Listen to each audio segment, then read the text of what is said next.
Oh my God, अब हमारी canteen में शिवानी जैसी गरीब लड़कियां भी लंच करने लग गई हैं।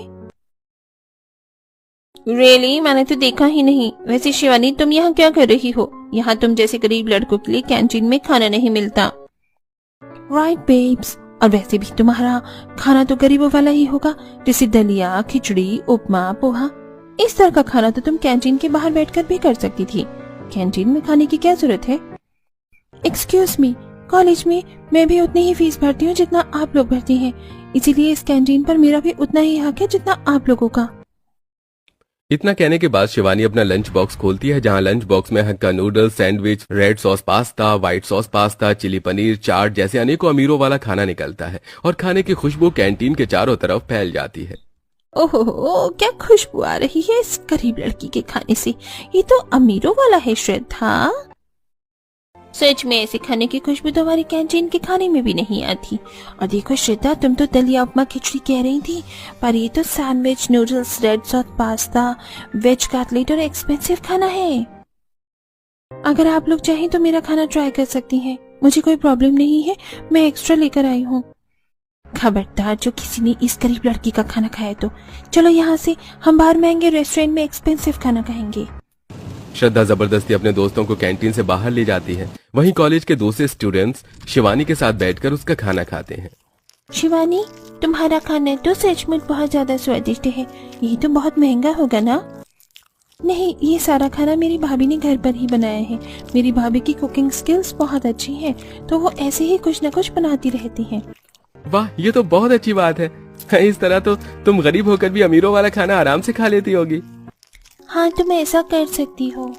इसी तरह अगले दिन कॉलेज की क्लासेस खत्म करके शिवानी अपना लंच बॉक्स लेकर गार्डन में बैठी हुई होती है। तभी अच्छा, तो आज तुम लंच गार्डन में करोगी? चलो अच्छा है, लगता है तुम्हें मेरी बात समझ में आ गई कि तुम जैसी गरीब लड़कियाँ कैंटीन में खाना खाने लायक नहीं है। ऐसा कुछ नहीं है, मैं यहाँ अपनी मर्जी से बैठी हूँ, किसी के कहने पर नहीं। इतना कहकर शिवानी गार्डन में अपना लंच बॉक्स खोलती है और spring roll, bread cutlet, chilli paneer, paneer roll जैसे एक्सपेंसिव खाने की खुशबू गार्डन में बैठे लोगों के नाक में जाने लगती है। श्रद्धा, इस गरीब लड़की के खाने से कितनी अच्छी खुशबू आ रही है, मैं खुद को रोक नहीं पा रही हूँ। इसके कपड़े बेशक से गरीबों वाले हैं, पर ये खाना तो अमीरों जैसा ही खाती है, स्वादिष्ट। मुझे तो रहा ही नहीं जा रहा है, मैं जा रही हूँ इस बार इसका खाना ट्राई करने। तुम्हारा दिमाग खराब है? तुम मेरी फ्रेंड हो या उस गरीब लड़की की? तुम्हारी ये फ्रेंड है, पर एक बार इसका खाना खाने में क्या जाता है। अब श्रद्धा की सहेली अनीता और शिखा शिवानी के पास बैठकर उसका खाना खाने लगती हैं। श्रद्धा, मेरी मानो तो तुम भी ये खाना खा लो, ये खाना बहुत अच्छा है। इसके आगे तो तुम्हारा अमीरों वाला खाना भी फेल है। जस्ट शट अप, तुम्हें खाना है तो खाओ, मैं इस गरीब लड़की का अनहाइजीनिक खाना नहीं खा सकती। पता नहीं किस तरह गंदे तरीके से ये खाना खाने को बनाया होगा इस गरीब ने। Do not cross your limit Shraddha, मैं सुन रही हूँ, इसका मतलब ये नहीं कि तुम कुछ भी बोलती जाओगी। और ये खाना मेरी भाभी ने अपने हाथों से बनाया है, तो मैं इस खाने के बारे में एक शब्द भी नहीं सुनूंगी। अब इसी तरह के नोकझोंक के साथ कॉलेज की लड़कियों का 3 साल खत्म होता है और वो ग्रेजुएशन कंप्लीट करके कॉलेज लीव कर लेती हैं, जिसके बाद सभी अपनी अपनी जिंदगी में व्यस्त हो जाते हैं। वहीं श्रद्धा के अमीर परिवार वाले श्रद्धा को एक प्राइवेट सेक्टर में बिजनेस डेवलपमेंट का कोर्स करवाते हैं। देखो बेटी, तुम्हारा एक अच्छी एकेडमी में एडमिशन करवा दिया है, इससे तुम बिजनेस और बिजनेस डेवलपमेंट अच्छे तरीके से सीख पाओगी। मन लगाकर पढ़ाई करना बेटी, ताकि अपने माँ बाप का बिजनेस संभाल सको। हाँ, ठीक है, मैं चलती हूँ, मेरा लेट हो रहा है। अब श्रद्धा पहली बार एकेडमी आती है, जहाँ श्रद्धा सबकी जूनियर होती है। इसी का फायदा उठाकर कुछ सीनियर श्रद्धा को छेड़ने लगते हैं। अरे ओ कमसिन कली, लगता है एकेडमी में पहली बार आई हो। लगता है तुम्हें क्लास नहीं मिल रही, कहीं तो गोदी में बिठाकर तुम्हें क्लास तक छोड़ दूं। माइंड योर ओन बिजनेस और मेरा रास्ता छोड़ो, मुझे जाने दो। श्रद्धा सीढ़ियों पर चढ़ने की कोशिश करती है कि तभी मोहन श्रद्धा के बैग को खींचने लगता है। तुम्हारी हिम्मत कैसे है मेरे बैग को छूने की? मेरा बैग छोड़ते हो या मैं प्रोफेसर से तुम्हारी कंप्लेंट करूं? श्रद्धा ऐसा कह रही होती है कि तभी वहां पर सौरभ नाम का लड़का आता है। अरे तुम्हें समझ नहीं आ रहा क्या? क्यों परेशान कर रहे हो इस लड़की को? हटो यहाँ से, जाते हो या मैं अभी सीनियर डिपार्टमेंट पर तुम्हारी कंप्लेंट करूं। जानते हो ना इसका नतीजा क्या होगा? एकेडमी से हमेशा हमेशा के लिए रेस्ट्रिकेट कर दिए जाओगे। अच्छा, शांत हो जाओ, इतना भड़क क्यों रहे हो? हम जा रहे हैं यहाँ से। Thank you so much. मेरा नाम श्रद्धा है, और आपका नाम क्या है? Mention not. चलिए क्लास में चलते हैं। दरअसल मेरा भी आज फर्स्ट डे है और हम दोनों की ही एक ही क्लास है। कुछ देर बाद दोनों की ही क्लास खत्म होती है और श्रद्धा को बहुत तेज भूख लग रही होती है। श्रद्धा दुविधा में खड़ी होती है कि तभी वहां सौरभ आता है। क्या हुआ, आप परेशान लग रही हैं? चलिए लंच कर लेते हैं। हाँ ठीक है, वैसे भी मुझे बहुत तेज भूख लग रही है। अब दोनों साथ ही में खाना खाने बैठते हैं, जहां सौरभ बहुत ही एक्सपेंसिव खाना निकालता है। खाने में Korean noodles, spicy Manchurian, cheese sandwich, creamy pasta जैसा एक्सपेंसिव खाना होता है। वाह सौरभ, तुम्हारा खाना तो बहुत एक्सपेंसिव है। तुम्हें पता है मैं बहुत बड़ी फूडी हूँ और मुझे एक्सपेंसिव खाना खाना बहुत पसंद है। अरे तो खाओ ना, तुम भी खाओ ये। वाह, खाना बहुत अच्छा है, इसका टेस्ट भी बहुत लाजवाब है। ये खाना तो बहुत महंगा आया होगा, कहाँ से मंगवाया तुमने ये खाना? अरे नहीं, ये खाना नहीं, मैंने कहीं से मंगवाया नहीं है, बल्कि ये खाना तो मेरी। अच्छा, आगे की बातें बाद में करते हैं। मैंने बहुत खा लिया है, मैं हैंड वॉश करके आती हूँ। हाँ ठीक है, जाओ। दूसरी तरफ सौरभ के गरीब माता पिता जमीन पर बैठकर अपनी बहू के हाथ का पकवान खाते हैं। वाह बहू, तेरे हाथों के खाने की जितनी तारीफ करो उतनी कम है। सारा दिन फसल की कटाई करने के बाद जब मैं तेरे हाथों से ये अमीरों वाला खाना खाती हूँ तो मेरी सारी थकावट ही खत्म हो जाती है। हाँ, सही कहा। शुक्रिया माँ जी। मुझे तो आज भी याद है अपने कॉलेज के वो दिन जब सभी लोग मेरी भाभी के हाथ के खाने की तारीफ करते थे। दूसरी तरफ सौरभ और श्रद्धा पहले दिन ही बहुत अच्छे दोस्त बन जाते हैं। अब इसी तरह सौरभ और श्रद्धा की दोस्ती देखते ही देखते प्यार में बदल जाती है। तभी एक दिन सौरभ भर भर कर अपनी भाभी से स्वादिष्ट एक्सपेंसिव पकवान बनवा रहा होता है। क्या बात है देवर जी, आजकल आप बहुत पकवान बनवा कर ले जा रहे हैं मुझसे एकेडमी में। कुछ नहीं भाभी, वो तो बस ऐसे ही। अब सौरभ अपनी भाभी का एक्सपेंसिव खाना लाकर श्रद्धा को खिलाता है। ओ माय गॉड, आज फिर से एक्सपेंसिव खाना, मजा आ गया। कितना टेस्टी है ये। वैसे तुम अच्छा खासा पैसा खर्च करते हो खाने के ऊपर, लगता है बहुत ही पैसे वाले हो तुम। नहीं, मैं पैसे वाला नहीं हूँ, ये खाना तो मेरे घर में मेरी खुद की। अच्छा, ये सब छोड़ो, चलो बहुत देर हो गई है, अब मैं घर के लिए निकल रही हूँ। अब श्रद्धा अपने घर आती है, जहाँ नौकर चाकर श्रद्धा के लिए एक्सपेंसिव खाना परोसते हैं। इटालियन, चाइनीज, सुशी जैसे कई डिश होते हैं। श्रद्धा जैसे ही उन खाने को खाती है, श्रद्धा को उनका टेस्ट बिल्कुल भी अच्छा नहीं लगता और गुस्से में श्रद्धा खाने की प्लेट नौकरों के मुंह पर फेंक देती है। कितना घटिया खाना बनाया है। ऐसा खाना बनाने का तुम यहाँ पर तनख्वाह लेती हो, वो भी मेरे डैड से। छोटी मालकिन, गलती हो गई, हमने तो बहुत मेहनत से बनाया था आपका मनपसंद एक्सपेंसिव खाना। श्यामू काका रुकिए, आप माफी मत मांगिए। और श्रद्धा, तुम ये किस तरीके से बात कर रही हो श्यामू काका से? तुम्हें बड़े और छोटों का लिहाज नहीं है, दिन पर दिन बदतमीज होती जा रही हो। इसमें बदतमीजी क्या है? जब खाना खराब बना है तो उसे खराब ही कहूंगी ना। हटिए यहाँ से, मुझे जाने दीजिए। ऐसे कुछ दिन गुजरते हैं और एक दिन अचानक सौरभ एकेडमी से अपना नाम कटवा रहा होता है, जिसे देख श्रद्धा घबराते हुए कहती है, अरे क्या हुआ सौरभ, तुमने एकेडमी से अचानक अपना नाम क्यों कटवा दिया? वो श्रद्धा, आगे की क्लासेस लेने के लिए मेरे पास पैसे नहीं है, इसलिए अब मैं एकेडमी नहीं आ पाऊंगा। तुमने इतना बड़ा डिसीजन ले लिया सौरभ, और तुमने मुझे बताया भी नहीं। तुम अचानक ऐसे एकेडमी छोड़कर जा रहे हो। तुमने सिर्फ अपना सोचा और मेरा क्या? तुम जानते हो कि मैं तुमसे कितना प्यार करती हूँ। ठीक है, अब जब तुम क्लास नहीं लोगे तो मैं भी नहीं लूंगी। चलो हम दोनों क्लास छोड़कर एक दूसरे से शादी कर लेते हैं, क्योंकि मैं तुम्हारे बिना नहीं रह सकती। ये कैसी बातें कर रही हो श्रद्धा? मैं अभी शादी नहीं कर पाऊंगा, मुझे गलत मत समझना। मैं तुमसे बहुत प्यार करता हूँ, पर शादी करने के लिए मुझे थोड़ा सा समय चाहिए, क्योंकि अभी मैं फाइनेंशियली स्टेबल नहीं हूँ। मेरे पास अभी कोई भी फैसिलिटी नहीं है तुम्हें देने के लिए। नहीं, मैं इंतजार नहीं कर सकती। मुझे तो नहीं लगता कि तुम गरीब घर से हो या तुम्हारे पास किसी चीज की कमी है। खाना पीना कपड़ा सब कुछ अच्छा तो है ही तुम्हारा, फिर किस बात की दिक्कत है? तुम पक्का झूठ बोल रही हो। मुझे नहीं पता, मुझसे शादी करो नहीं तो बहुत बुरा हो जाएगा। ठीक है, मैं शादी कर लूंगा, पर तुम्हारे माँ बाप क्या, तुम उनसे कुछ नहीं कहोगी? हाँ, एक बार शादी हो जाए फिर मैं उन्हें भी सब कुछ बता दूंगी। अब सौरभ एक मंदिर में जाकर पूरी विधि विधान के साथ श्रद्धा से शादी कर लेता है। अब सौरभ श्रद्धा को घर लेकर आता है। अरे सौरभ, तुम यहाँ क्यों रुक गए? इस छोटी सी झोपड़ी के आगे चलो ना आगे, मुझे बहुत गर्मी लग रही है। हमारा घर कब आएगा? श्रद्धा, यही हमारा घर है, मैं यहीं रहता हूँ। क्या तुम यहाँ रहते हो? ये तुम्हारा घर है? नहीं, ऐसा नहीं हो सकता। मुझे नहीं लगता कि तुम इतने गरीब हो। सच बताओ, तुम कोई प्रैंक कर रही हो ना? श्रद्धा इतना बोलती है कि तब तक घर के सारे सदस्य बाहर आते हैं। भैया, आप और ये लड़की कौन है आपके साथ? अरे तुम यहाँ, ये तुम्हारा घर है? तुम तो शिवानी हो ना? सौरभ, ये तुम्हारी बहन है? अरे बेटा, ये लड़की कौन है? कौन है? देवर जी बोलिए, चुप क्यों है आप? माँ ये श्रद्धा है, हम दोनों ने एक दूसरे से बहुत प्यार करते हैं, इसलिए हमने मंदिर में शादी कर ली। अच्छा, लड़की तो बहुत अच्छे घर की लगती है। आओ बहू, घर के अंदर आओ। नहीं, मुझे नहीं आना इस झोपड़ी में, और मुझे नहीं पता था सौरभ कि तुम इतने गरीब हो। अगर पता होता तो मैं तुमसे शादी तो क्या कभी प्यार भी नहीं करती।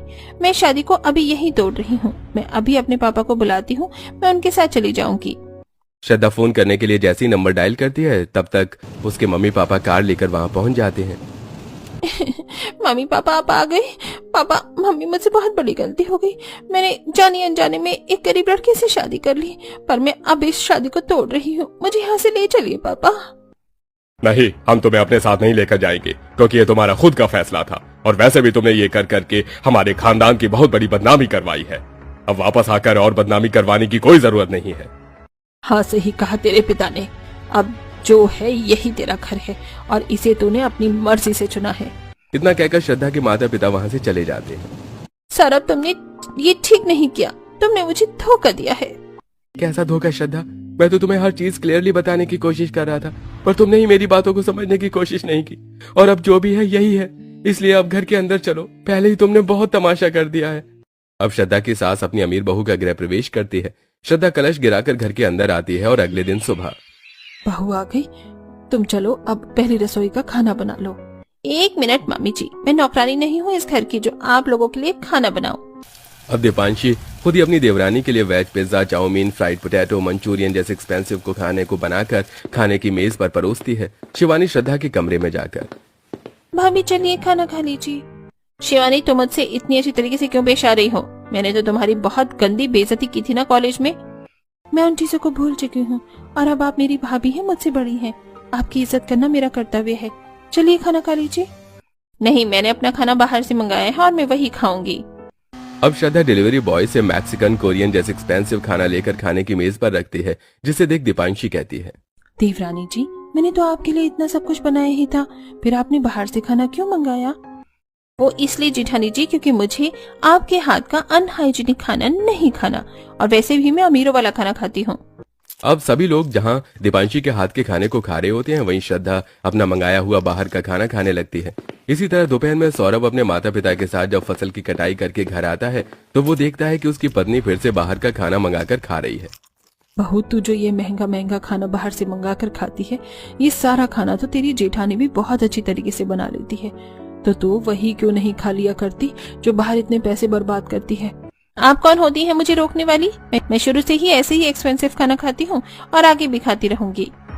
शांत हो जाओ श्रद्धा, माँ बस तुम्हें समझा रही हैं। बड़ी भाभी, आप हम लोगों का खाना लगा दीजिए। अब खाने की मेज पर दीपांशी फिर से अमीरों वाला खाना सर्व करती है, और इस बार खाने में दीपांशी मशरूम कबाब, वेज रोल, सोया चाट, मोमोज, हक्का नूडल्स जैसे व्यंजन परोसती है। पूरा परिवार स्वाद लेकर खा रहा होता है। वाह बहू, क्या खाना बनाया है, मजा आ गया खाना खाकर। दूर खड़ी श्रद्धा, कैसी गरीब होने के बाद भी मेरे ससुराल वाले अमीरों का खाना खा रहे हैं। इनका खाना देखकर कोई कह सकता है कि ये लोग जन्म जाति गरीब हैं? देवरानी जी, थोड़ा सा आप भी खा लीजिए। नो थैंक्स, तुम ही खाओ अपना ये खाना, मैंने बाहर से मंगा कर खा लिया था। अब इसी तरह बार बार श्रद्धा घर के खाने को छोड़कर बाहर के खाने को ही खाती है। वहीं सौरभ जैसे तैसे अपनी बीवी के महंगे खाने के बिल भरता था। एक दिन सौरभ के पास पैसे नहीं होते, ये देख श्रद्धा घर में तांडव करने लगती है। मुझे नहीं पता, मुझे कहीं से भी पैसे लाकर दो, मुझे बाहर का खाना खाना है, और अगर तुमने मुझे पैसे नहीं दिए तो मैं बवाल कर दूंगी। कमरे के अंदर श्रद्धा अपने पति से लड़ रही होती है। कमरे के बाहर खड़ी देवकी ये सारी चीजें देख रही होती है। देवकी को कुछ समझ नहीं आता, जिसके बाद देवकी अपने कमरे में आकर अपना गुल्लक तोड़कर पैसे निकालती है, और ये सब कुछ कमरे के सामने से गुजरती श्रद्धा देख लेती है। तभी देवकी बाहर आती है। रुको रुको बहू, मैं तुम्हारे लिए कमरे में ही आ रही थी। ये लो, तुम्हें बाहर वाला अमीरों वाला खाना खाने के लिए पैसे चाहिए थे ना? ये रखो पैसे और जाओ खा लो अपना मनपसंद खाना। लाइए, बहुत बड़ी मेहरबानी आपकी। अब श्रद्धा बेशर्मी के साथ उन पैसों को लेकर बाहर रेस्टोरेंट चली जाती है और अमीरों वाला खाना खाने लगती है। घर के सभी सदस्यों को श्रद्धा का यह व्यवहार बिल्कुल ठीक नहीं लगता, पर वो लोग शांत रहते हैं। इसी तरह कुछ दिन गुजरते हैं और अचानक गांव का मौसम खराब हो जाता है। सुबह से ही तेज बारिश होनी शुरू हो जाती है, जिसके कारण दीपांशी न तो बाहर जाकर खाना खा पाती और न ही कोई डिलीवरी बॉय आकर उसका खाना उसे दे पाता, जिसके कारण श्रद्धा सुबह से ही भूखी रहती है। ये बात जब सौरभ को पता चलती है तो सौरभ झूठ बोलकर अपनी भाभी के हाथ का खाना कमरे में लाकर श्रद्धा को खिला देता है। अरे वाह, ये खाना तो बहुत ही स्वादिष्ट है। अच्छा हुआ तुमने मेरा मनपसंद खाना बाहर से मंगवा दिया, नहीं तो आज फिर से मेरी तुम्हारी लड़ाई हो जाती। ठीक है, तुम खाना खाओ, मैं अभी आता हूँ। श्रद्धा फटाफट सारा खाना खा लेती है। तभी कुछ देर बाद कमरे में दीपांशी आती है। देवरानी जी, अगर आपने खाना खा लिया हो तो प्लेट दे दीजिए। वहाँ रखा है, उठा लीजिए। वैसे देवरानी जी, आपको मेरे हाथ का खाना ठीक तो लगा ना? आपके हाथ का खाना? आपको कोई गलतफहमी हुई है। ये खाना आपके हाथ का नहीं बल्कि बाहर का था, जो मेरे पति मेरे लिए लेकर आए थे। तभी वहाँ शिवानी आती है। नहीं भाभी, गलतफहमी तो आपको हुई है, क्योंकि ये खाना बड़ी भाभी ने बनाया था। अगर मुझे पहले पता होता कि ये खाना जेठानी जी ने अपने हाथों से बनाया है तो मैं इस खाने को छूती भी नहीं। सौरभ को तो मैं अभी बताती हूँ। सबके जाने के बाद श्रद्धा, ओ गॉड, मेरी जेठानी इतना स्वादिष्ट खाना बनाती है। ये खाना तो बड़े बड़े रेस्टोरेंट को भी फेल कर रहा है, और इतना टैलेंट होने के बाद भी मेरी जेठानी जी ने कुछ करने की कोशिश क्यों नहीं की? अब धीरे धीरे श्रद्धा का कठोर व्यवहार नरमी में बदलता जाता है और एक दिन वो अपनी जेठानी के पास आकर कहती है, अच्छा जेठानी जी, एक बात बताइए, जब आप इतना अच्छा खाना बनाती हैं तो आपने कोई ढाबा, कोई रेस्टोरेंट खोलने की कोशिश क्यों नहीं की? मन तो मेरा भी यही था देवरानी जी, पर इतने पैसे कहाँ हैं? ठीक है, हमारे पास पैसे नहीं हैं ढाबा या रेस्टोरेंट खोलने के, पर हम घर से तो काम कर सकते हैं ना। क्या आप लोगों को क्लाउड किचन के बारे में नहीं पता? सब पता है श्रद्धा, पर हमारे पास IFC फूड लाइसेंस नहीं है। कोई बात नहीं, ये लाइसेंस मुझे बहुत आसानी से मिल सकता है, क्योंकि मेरी एक फ्रेंड ने होटल मैनेजमेंट का कोर्स कर रखा है। मैं उसके थ्रू ये लाइसेंस बनवा सकती हूँ। अब श्रद्धा अपनी फ्रेंड से मिलकर डिस्कशन करती है और IFC फूड लाइसेंस बनवाती है और बड़े बड़े क्लाउड किचन के ऑर्डर लेकर अपनी जेठानी को देती है। जिसके बाद जेठानी के साथ मिलकर श्रद्धा और शिवानी ढेर सारा अमीरों वाला खाना बनाती है और फिर कुछ देर बाद उसे खाने को बड़े बड़े जोमेटो, स्विगी, जेप्टो जैसे बड़े बड़े फूड ओनर दीपांशी का खाना आकर ले जाने लगते हैं। देवरानी जी, हमने अपना खाना बड़े बड़े फूड डिपार्टमेंट में सप्लाई तो कर दिया, पर क्या उन्हें हमारा खाना पसंद आएगा? अरे बहू, तू घबराती क्यों है? तेरा खाना सबको पसंद आएगा। हाँ माँ जी, आप ठीक कह रही हैं। अब अगले ही दिन दीपांशी के पास 5 से 6 और बड़े ऑर्डर आते हैं, जिसके लिए वो फिर से ढेर सारा खाना बनाकर तैयार करती है और बड़े बड़े कंपनी के लोग आकर खाना लेकर जाते हैं और मोटी रकम दीपांशी के हाथ में देते हैं। देख बड़ी बहू, तू तो खाम खाई घबरा रही थी। देख, तेरा खाना सबको पसंद आ रहा है और लोग शौक से तेरे हाथ का बना खाना लेकर जा रहे हैं। ये सब कुछ देवरानी जी की वजह से हुआ है पापा जी। नहीं, मेरी वजह से क्या हुआ है? ये टैलेंट तो तुम्हारे अंदर है, मैंने तो बस तुम्हारी थोड़ी सी मदद की है और कुछ भी नहीं। अब देखते ही देखते दीपांशी की बहुत अच्छी कमाई होनी शुरू हो जाती है, जिसके बाद दीपांशी क्लाउड किचन से हटके ढाबा खोल लेती है, जिस ढाबे को दोनों ही देवरानी जेठानी मिलकर चलाने लगती हैं। जिसके बाद वो लोग खुद एक अच्छा घर भी खरीद लेते हैं।